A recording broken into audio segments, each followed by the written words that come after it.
Well, good afternoon as we continue our coverage of the ICC Under-19 World Cup right here on MAQ TV. Well, bad news for the host West Indies as they have been knocked out of the tournament in terms of challenging for the title. They now go into the playoffs, so they'll be fighting for the plate and not the silverware.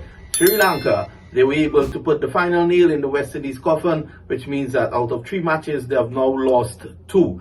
They lost their first game, of course, to Australia before defeating Scotland in their second match to keep their hopes alive. But Sri Lanka took care of them in their clash at Connery in St. Kitts. The West Indies batting first, 250 for 9 with newcomer Kevin Wickham, who came in for Anderson Mahes. He struck 56. Jordan Johnson had 47. Wicketkeeper Rivaldo Clark 45 and Teddy Bishop also added 45. The West Indies 250 for 9 in their 50 overs.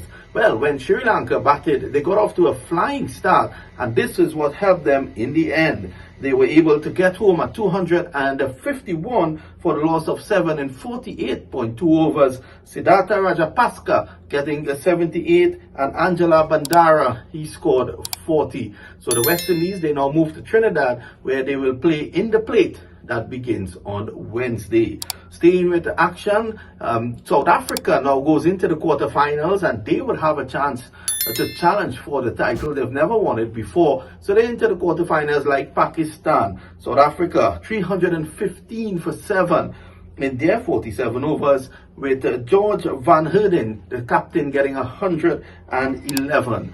Brevis de Walt got 96, and de Walt, they're calling him Baby A.B. de Villiers down here in the Caribbean. He is such a great young talent. They also say he could even walk into the South African team, the senior team that is. Well, he got 96. He continues to dominate this tournament. Ireland in response, 158 all out, with Maguire getting 42, Alder 3 for 22, and Boast had 3 for 26. South Africa winning the encounter by 153 runs at the Brian Lara Cricket Academy in Tarouba. So that's the situation at the moment. We leave you with the news that the West Indies, they're out of the Under-19 World Cup. Vinod Mamchan for the MAQ Group.